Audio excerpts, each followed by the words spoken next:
രാഹുലിന് വോട്ട് അഭ്യർത്ഥിച്ച് പ്രിയങ്ക വയനാട്ടിൽ. രാഹുൽ ഗാന്ധിക്ക് വോട്ട് അഭ്യർത്ഥിച്ചുകൊണ്ട് പ്രിയങ്ക ഗാന്ധി വയനാട്ടിലുണ്ട്. മണ്ഡലത്തിലെ 5 പരിപാടികളിലാണ് പ്രിയങ്ക പങ്കെടുക്കുന്നത്. മാനന്തവാടിയിലെ പൊതുയോഗമാണ് ആദ്യ പരിപാടി. ജനങ്ങളെ പരമാവധി കയ്യിലെടുക്കുക എന്നുള്ള കോൺഗ്രസിന്റെ ഏറ്റവും പുതിയ തന്ത്രമാണ് ഇപ്പോഴും നടപ്പാക്കുന്നത്. കാലാവസ്ഥ പ്രതികൂലമായതിനാലാണ് പ്രിയങ്ക ഗാന്ധിയുടെ വയനാട് പരിപാടികളിൽ മാറ്റം വന്നത്. വീരമൃത്യു വരിച്ച ജവാൻ വസന്തകുമാറിന്റെ വീട് സന്ദർശനം വൈകുന്നേരത്തേക്ക് മാറ്റിയിട്ടുണ്ട്. പുൽപ്പള്ളിയിൽ നിന്ന് പ്രിയങ്ക നിലമ്പൂരിലേക്ക് പോകുമെന്നാണ് ഒടുവിൽ പുറത്തുവരുന്ന വിവരങ്ങൾ. ദക്ഷിണേന്ത്യയിൽ ആദ്യമായി പ്രിയങ്ക ഗാന്ധി ഒരു പൊതുപരിപാടിയിൽ പ്രസംഗിക്കുന്നു എന്ന പ്രത്യേകതയുണ്ട്. കണ്ണൂർ വിമാനത്താവളത്തിൽ ഇറങ്ങുന്ന പ്രിയങ്ക ഹെലികോപ്റ്ററിൽ മാനന്തവാടി വള്ളിയൂർക്കാവിലെ ഹെലിപാഡിൽ ഇറങ്ങും.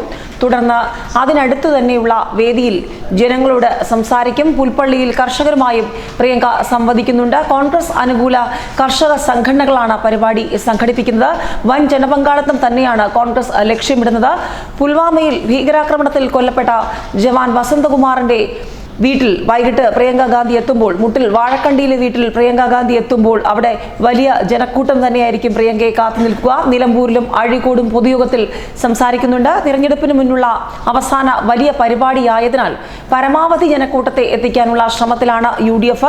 ഇതുവരെ കാണാത്ത വലിയൊരു രാഷ്ട്രീയ തരംഗം രാഹുലും പ്രിയങ്കയും കൂടി ഇത്തവണ കേരളത്തിൽ ഉണ്ടാക്കും എന്ന് തന്നെയാണ് UDF കണക്ക് കൂട്ടുന്നത്. പ്രത്യേകിച്ചും വയനാട് രാഹുൽ ഗാന്ധി സ്ഥാനാർത്ഥിയായി ചിത്രത്തിൽ വന്നതോടുകൂടി 20 സീറ്റുകൾ UDF വലിയ മുന്നേറ്റം ഉണ്ടാക്കുമെന്ന് തന്നെയാണ് UDFന്റെ നേതാക്കൾ, കോൺഗ്രസ് നേതാക്കൾ കണക്ക് കൂട്ടുന്നത്. അതുകൊണ്ട് തന്നെ രാഹുലിന് വേണ്ടി വോട്ട് അഭ്യർത്ഥിച്ചുകൊണ്ട് പ്രിയങ്ക ഗാന്ധി കേരളത്തിലെത്തുമ്പോൾ, വയനാട് എത്തുമ്പോൾ അതിനൊരു വലിയ പരിപാടിയാക്കി മാറ്റാൻ തന്നെയാണ് കേരളത്തിലെ കോൺഗ്രസ് നേതൃത്വം ശ്രമിക്കുന്നത്. കഴിഞ്ഞ ദിവസങ്ങളിലൊക്കെ രാഹുൽ ഗാന്ധി വയനാട് വന്നപ്പോഴും ആ ഒരു രീതി കണ്ടതാണ്. വല്ലാത്തൊരു തെരഞ്ഞെടുപ്പ് തന്ത്രം തന്നെ കോൺഗ്രസ് ഇത്തവണ പയറ്റുന്നുണ്ട്. അതായത് വലിയ ജനക്കൂട്ടം രാഹുൽ ഗാന്ധി എത്തുന്നുണ്ടെന്നൊക്കെ കൂടി വരുന്നുണ്ട്. ആ ഒരു സാധ്യതകൾ തന്നെയാണ് ഇത്തവണ പ്രിയങ്ക വരുമ്പോൾ കുറച്ചുകൂടി മെച്ചപ്പെടുത്താൻ കോൺഗ്രസ് ഉദ്ദേശിക്കുന്നതും. പ്രത്യേകിച്ചും ഉത്തരേന്ത്യയിലെ മണ്ണിൽ പ്രിയങ്ക ഗാന്ധി നടത്തിയ വലിയൊരു തേരോട്ടം, തെരഞ്ഞെടുപ്പ് പ്രചാരണ പരിപാടിയുടെ ആവേശമൊക്കെ കേരളത്തിലെ പ്രവർത്തകർ കണ്ടതാണ്. അതുകൊണ്ട് തന്നെ കേരളത്തിലേക്ക് പ്രിയങ്ക വരുമ്പോൾ, അതും ആദ്യ പൊതുപരിപാടിയാണ് തെക്കേ ഇന്ത്യയിൽ, കേരളത്തിൽ ആദ്യമായി പ്രിയങ്ക വരുമ്പോൾ അത് വലിയൊരു മാറ്റം തന്നെ കേരളത്തിലെ കോൺഗ്രസ് അണികൾക്കിടയിൽ ഉണ്ടാക്കും. ഇതുവരെ നഷ്ടമായ സീറ്റുകളൊക്കെ തിരിച്ചു ലഭിക്കും. അങ്ങനെയുള്ള കണക്കുകൂട്ടലിൽ തന്നെയാണ് കോൺഗ്രസ്. ഏതായാലും പ്രിയങ്ക വരുന്നതിന് മുന്നോടിയായി വലിയ സുരക്ഷാ ക്രമീകരണങ്ങൾ തന്നെയാണ് വയനാട് ഏർപ്പെടുത്തിയിട്ടുള്ളത്.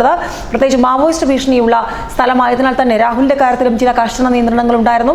പ്രിയങ്ക ഗാന്ധിക്കും വൻ സുരക്ഷ തന്നെയാണ് ഒരുക്കിയിട്ടുള്ളത്. വൈകിട്ടോടുകൂടി പൊതുയോഗത്തിൽ പ്രിയങ്ക സംസാരിക്കുമ്പോൾ അത് ആവേശക്കടലാക്കി മാറ്റാനുള്ള ശ്രമത്തിലാണ് കേരളത്തിലെ കോൺഗ്രസ് നേതാക്കളും അണികളും.